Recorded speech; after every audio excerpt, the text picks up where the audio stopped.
গত রাতে স্বপ্নে দেখেছি যে তুমি আর আমি দুজন মিলে দৌড় প্রতিযোগিতা করছি এবং দেখলাম যে আমি তোমার 2.5 গজ সামনে, তুমি আমার 2.5 গজ পেছনে। অর্থাৎ আমি এই দৌড় প্রতিযোগিতায় বিজয় লাভ করেছি এবং তুমি আমার 2.5 হাত পেছনে। এর ব্যাখ্যা কি হতে পারে?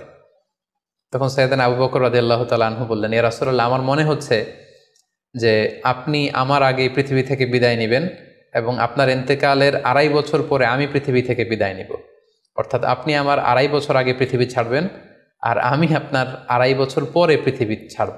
এবং আমরা যদি বাস্তবতা এবং ইতিহাস খেয়াল করি তাহলে আমরা সেটাই দেখব যে আল্লাহ রাসূল সাল্লাল্লাহু আলাইহি সাল্লামের ইন্তেকালের 2.5 বছর পরে সাইয়েদনা আবু বকর রাদিয়াল্লাহু তাআলা আনহু তিনি ইন্তেকাল করেছিলেন।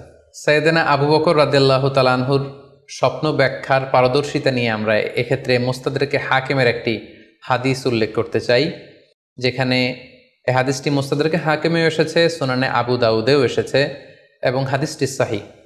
আম্মা জান আয়েশা রাদিয়াল্লাহু তাআলা আনহা উনি একটি স্বপ্ন দেখলেন যে আকাশ থেকে 3টি চাঁদ ওনার ঘরে খসে পড়েছে এবং এই স্বপ্ন দেখে তিনি ওনার পিতা আবু বকর রাদিয়াল্লাহু তাআলা আনহুকে জিজ্ঞেস করলেন যে আমি স্বপ্নে দেখেছি যে আকাশের 3টি চাঁদ এসে আমার ঘরে পড়েছে, এর ব্যাখ্যা কি হতে পারে?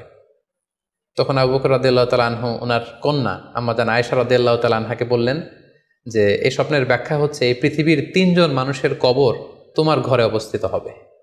সুবহানাল্লাহ বিহামদি। এবং আমরা জানি যে আল্লাহ রাসূল সাল্লাল্লাহু আলাইহি ওয়াসাল্লাম যখন ইন্তেকাল করলেন তখন আল্লাহ রাসূল সাল্লাল্লাহু আলাইহি ওয়াসাল্লামকে কবর দেওয়া হয়েছিল আম্মা জান আয়েশা রাদিয়াল্লাহু তাআলা আনহার ঘরে।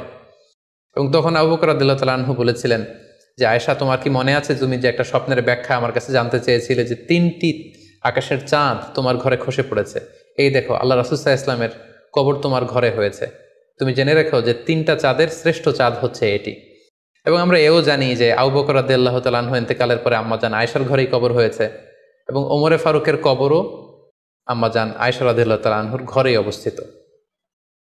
তাহলে এই হাদিসগুলোর আলোকে আমরা বুঝতে পারি যে সাহাবাদের মধ্যে আবু বকর রাদিয়াল্লাহু তাআলা আনহু ছিলেন স্বপ্ন ব্যাখ্যায় সবচেয়ে পারদর্শী। ইমাম আবু হানিফা একবার স্বপ্নে দেখলেন যে তিনি আল্লাহ রাসূল সাল্লাল্লাহু আলাইহি ওয়াসাল্লামের কবর খুঁড়ছেন অথবা কবরের লাশ বের করছেন কিংবা কাফন বের করছেন। এই স্বপ্ন দেখে ইমামুল আযম আবু হানিফা রাহিমাহুল্লাহ উনি বিচলিত হয়ে গেলেন যে এ আমি কি স্বপ্ন দেখলাম যে আমি রাসূল সাল্লাল্লাহু আলাইহি ওয়াসাল্লামের কবর খুঁড়ছি, সেখান থেকে কাফন বের করছি।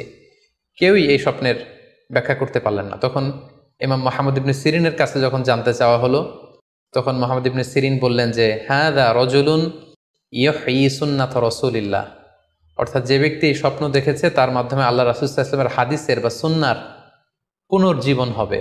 তিনি রাসূল সাল্লাল্লাহু আলাইহি ওয়াসাল্লামের সুন্নাহগুলোকে পুনরুজ্জীবন দান করবেন, পুনরুজ্জীবিত করবেন। এবং বাস্তবে আমরা এটাই দেখেছি যে ইমাম আবু হানিফার চিন্তা, ওনার থট, ওনার মাযহাব গোটা বিশ্বে সমৃদ্ধি লাভ করেছে, মানুষ এটাকে গ্রহণ করেছে। ওনার বুদ্ধিবৃত্তিক যে চিন্তা, ওনার ফিকহি ইস্তেমবাদগুলো গোটা বিশ্বে আল্লাহ রাসূল সাল্লাল্লাহু আলাইহি ওয়াসাল্লামের হাদিসগুলোকে আরও প্রাণবন্তভাবে মুসলিম উম্মার কাছে রিপ্রেজেন্ট করেছে। আমরা আপাত দৃষ্টিতে মনে হচ্ছিল যে এটা একটা খারাপ স্বপ্ন, যে ইমাম আবু হানিফা তিনি রাসূল সাল্লাল্লাহু আলাইহি ওয়াসাল্লামের কবর খুঁড়ছেন, লাশ বের করছেন বা কাফন বের করছেন। কিন্তু মুহাম্মদ ইবনে সিরিন চমৎকার ব্যাখ্যা করেছেন যে হাযা রাজুলুন ইহয়ি সুন্নাত রাসূলিল্লাহ, এই লোক তো এমন লোক হবে যে রাসূল সাল্লাল্লাহু আলাইহি ওয়াসাল্লামের সুন্নাহকে পুনরুজ্জীবন দান করবে। স্বপ্ন যতটা সম্ভব অন্যের কাছে না শেয়ার করতে পারলেই ভালো। বিশেষ করে যদি আপনি ভয়ঙ্কর দুঃস্বপ্ন দেখে থাকেন সেক্ষেত্রে এমন লোকের কাছে আপনি শেয়ার করুন যে আপনাকে পছন্দ করে, যার কোরআন সুন্নাহর জ্ঞান আছে, যার মধ্যে এলেম আছে, আমল আছে। আর আপনারা আপনাদের কারো কাছে যদি আপনাদের ফ্রেন্ডস অ্যান্ড ফ্যামিলির কেউ বা আশেপাশের কেউ এসে যদি হুট করে তার স্বপ্নের কথা বলে দেয়, আপনি হুট করে তার ইন্টারপ্রিটেশন বা ব্যাখ্যা করতে যাবেন না। আপনি বেটার হয় যে আপনি চুপ থাকবেন, অথবা আপনি যদি ব্যাখ্যা করতে চান তাহলে ভালো ব্যাখ্যা করবেন।